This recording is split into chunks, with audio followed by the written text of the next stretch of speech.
jou vanoggend nooi na 'n plek net buite Jerusalem. Is daar 'n spesifieke plek wat Golgotha genoem word. En daar staan 3 kruise op hierdie plek. In hierdie oomblik is dit ook nie net 'n historiese oomblik nie. Dit is nie net iets wat 2000 jaar terug gebeur het nie. Wat daar besig is om te gebeur, wat in hierdie toneel afspeel, is iets wat my en jou ook insluit. Ek staan te ver terug. Nee, ek doen nie, dis okay.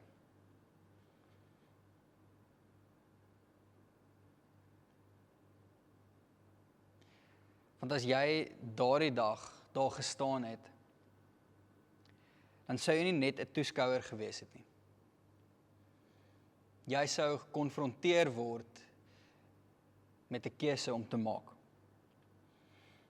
Ek en jy sou moes gekies het wat ek en jy met hierdie man op die middelste kruis sou gemaak het.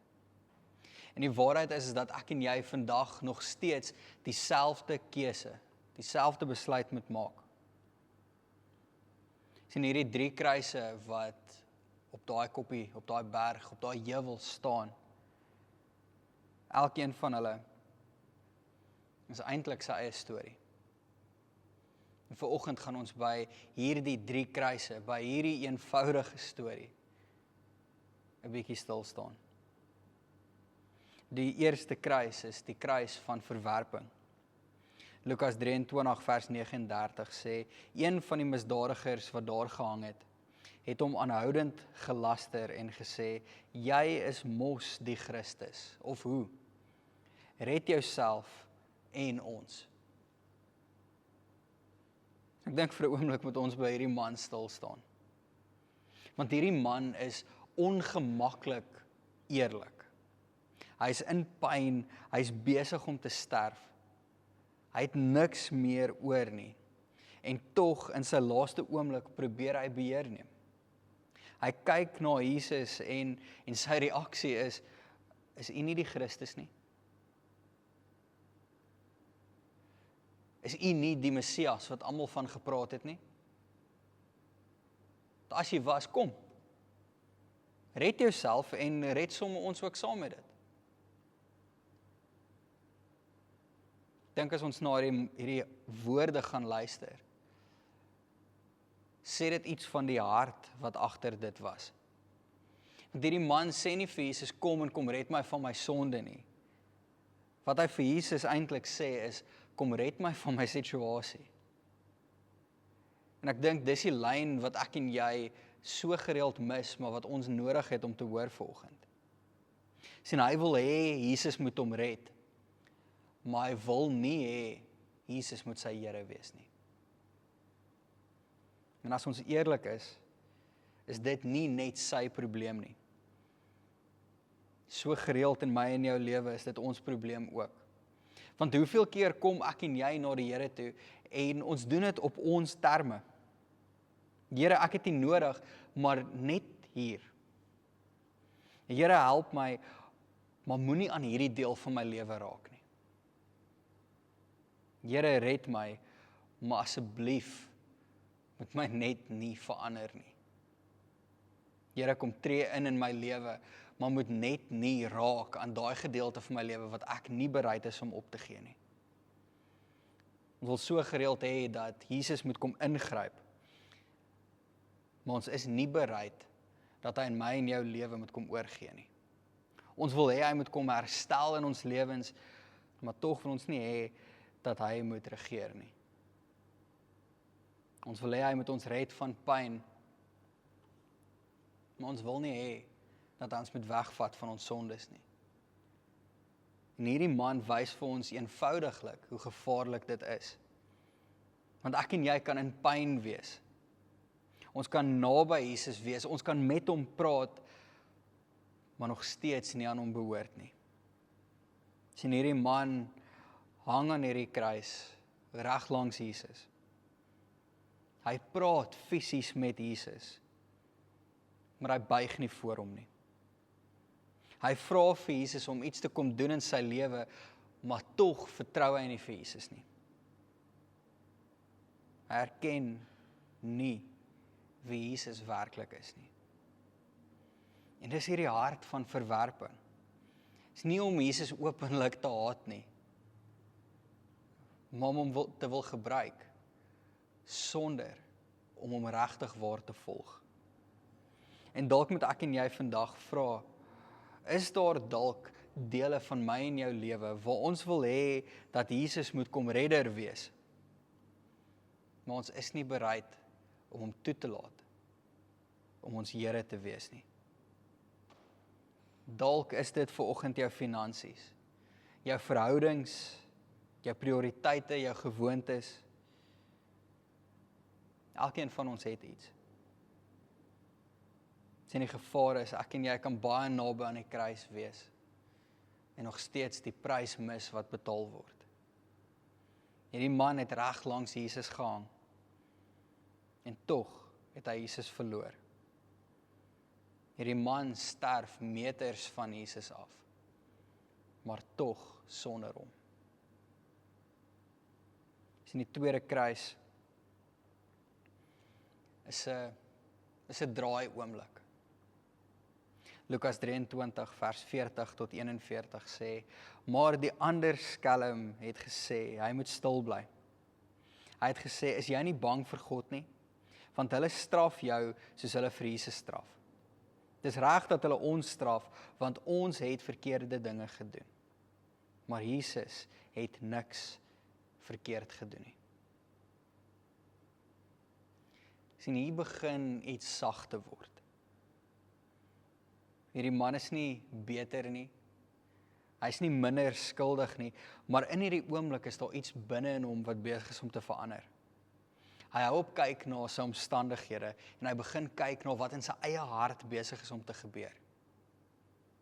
En daai deel kan ons sien hoe hy erken, ek is skuldig. Ek het droog gemaak. Maar dis ook presies daar waar genade begin. Want solank as wat ek en jy onsself probeer regverdig, sal ons nooit op die punt kom wat ek en jy kan erken dat ons genade nodig het nie. Maar die oomblik wat ek en jy kan erken, ons kort genade, ons is nie volmaak nie. Ons is gebroken, ons het foute en ons het sonde. Dan begin ek en jy om die deur oop te maak. En is in daai oomblik wat hierdie man na Jesus kyk. En miskien sien hy 'n paar dinge wat ander nie sien nie. Dalk kyk hy na Jesus en hy sien 'n man wat sonder haat besig is om te sterf. Hy sien 'n man wat besig is om te vergewe in plaas daarvan om te veroordeel. Dalk vir die eerste keer in sy lewe sien hy 'n man wat regtig waar anders is. En dan kom daai eenvoudige gebed. Jesus, dink aan my wanneer u in u koninkryk instap. Is nie perfek nie, maar is eg. En dis al wat nodig is. Want God reageer nie op perfekte woorde nie. Hy reageer op eerlike harte. En dalk is dit waar baie van ons vandag is. Ons is nie seker nie. Ons is nie perfek nie. Jy is dalk nie eers trots op 'n klomp goed wat in jou lewe gebeur het nie. Maar die een ding wat jy weet, is dat jy Jesus nodig het. En dit is genoeg. Sien die middelste kruis wat op Golgotha was, is die kruis van redding. Lukas 23 vers 43 sê, en Jesus het vir hom gesê, ek sê vir jou, en dit is seker, vandag sal jy saam met my in die paradys wees. Hierdie gedeelte is eintlik die hart van die hele evangelie. Sien, Jesus kyk na hierdie sondaar, hierdie gebroke mens, en hy sê nie vir hom, probeer eers harder nie. Hy sê nie vir hom, gaan en gaan maak alles reg wat jy verkeerd gedoen het nie. Hy sê eenvoudiglik net vir hom, vandag sal jy saam met my in die paradys wees. Onmiddellik, volledig en onverdiend. En dit is wat genade is. Sien, 'n hele klomp jare voordat Jesus gebore was daar 'n profeet met die naam Jesaja. En hy het vir 'n lang tyd voor Jesus, het hy die profesie uitgespreek van wat met Jesus gaan gebeur. Die mense wat vir Jesus gekruisig het geweet van hierdie skrifgedeelte. Hulle het vir Jesaja geken. Hulle het sy profesie geken. En tog het dit nog steeds gebeur.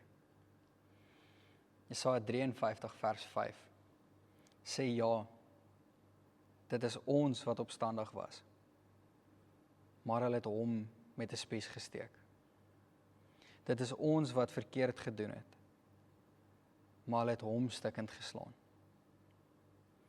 Hy het die straf gekry, sodat dit goed kan gaan met ons. Hy het seer gekry, sodat ons gesond kan wees. En hier is een van daai verse wat vir my baie moeilik is om te lees, sonder om emosioneel te raak. Want vir 'n lang tyd het die mense geweet wat Jesus moet deurgaan. Hulle het geweet wat gaan gebeur. Jesus het geweet dat dit die pad is wat hy gaan moet stap. En Jesus hang daar as 'n plaasvervanger vir my en jou. Van die eintlike regverdige prys sou gewees het dat ek en jy elkeen op daai kruis moes sterf. En in daai oomblik hang Jesus daar en hy dra my en jou skuld. Hy dra ons skaamte. Hy dra ons sonde en hy draai nie weg nie. Hy bly daar.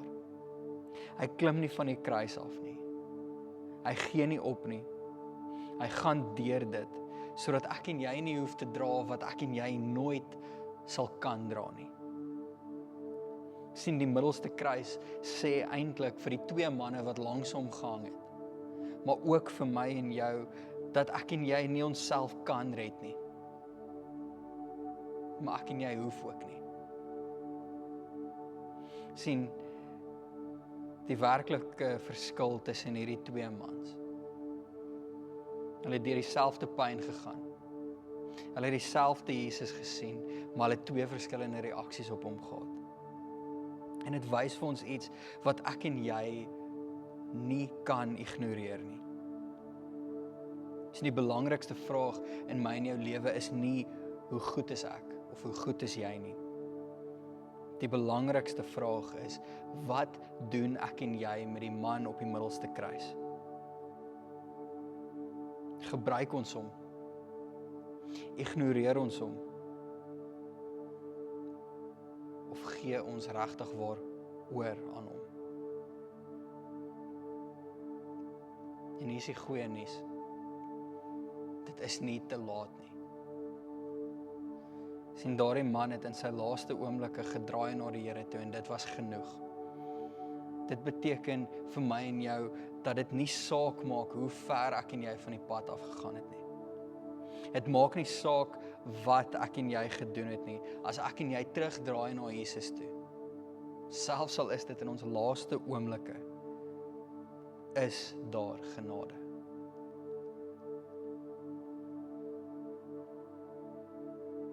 Sien vriende, een van die grootste voorbeelde van dit wat ons het, is die plek waar die Here vir my en jou by sy tafel voorberei het. En dis hoekom ons ook vanoggend na die tafel toe kom. Nie as mense wat 'n plek by die tafel verdien nie. Nie as mense wat iets kon reg gekry het om daar te kon wees nie. Maar soos daardie man wat langs Jesus aan die kruis gehang het, met niks om te bring nie, behalwe ons eenvoudige behoefte aan genade. En voordat jy vanoggend aan die tafel kom sit, wil ek jou vra om 'n oomblik te vat. Sien hierdie 3 kruise. Sien die een wat verwerp. Sien die een wat draai. Sien Jesus in die middel. En vra jouself eerlik, waar is ek? By watter kruis sit jy vandag? Watter een van hierdie mense is jy op hierdie stadium, as jy eerlik met jouself is?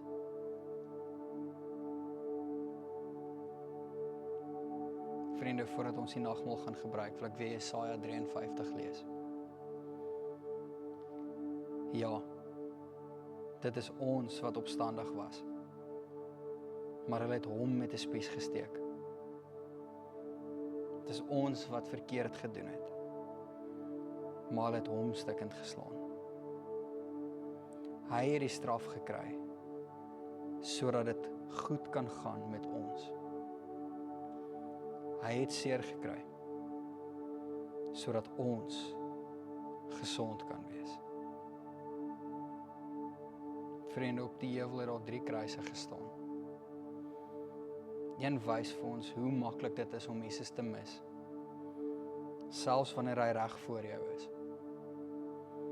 Een wys vir ons hoe eenvoudig dit is om terug te draai na hom toe, selfs in ons laaste oomblikke. En een wys vir ons die hart van God. Die hart wat bly, die hart wat red, en die hart wat genade gee. En vandag staan daardie uitnodiging nog steeds. Nie net om na die kruis te kyk nie. Nie net om te probeer verstaan wat regtig daar gebeur het nie.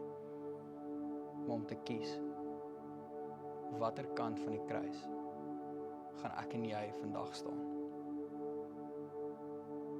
Kom ons bid saam. Hemelvader, dankie. Dankie vir die prys wat aan die kruis betaal is vir elkeen van ons. Vader, selfs in ons gebrokenheid en in ons seer. Vader, dat dit nooit te laat is vir ons om terug te draai na U toe nie. Vader, ek wil vra vir elkeen. Vader, mag ons besef hoe naby U regtig waar is. En Vader, mag ons nie U miskyk in ons dag-tot-dag lewe nie. Vader, mag ons U nie mis nie. En dankie dat ek kan weet U is naby aan elkeen van ons. Ongeag van hoe ver ons van U af voel. Vader, dankie vir die gewig wat U gedra het, vir die prys wat U betaal het, en die verhouding wat U vir ons gee. In Jesus naam. Amen.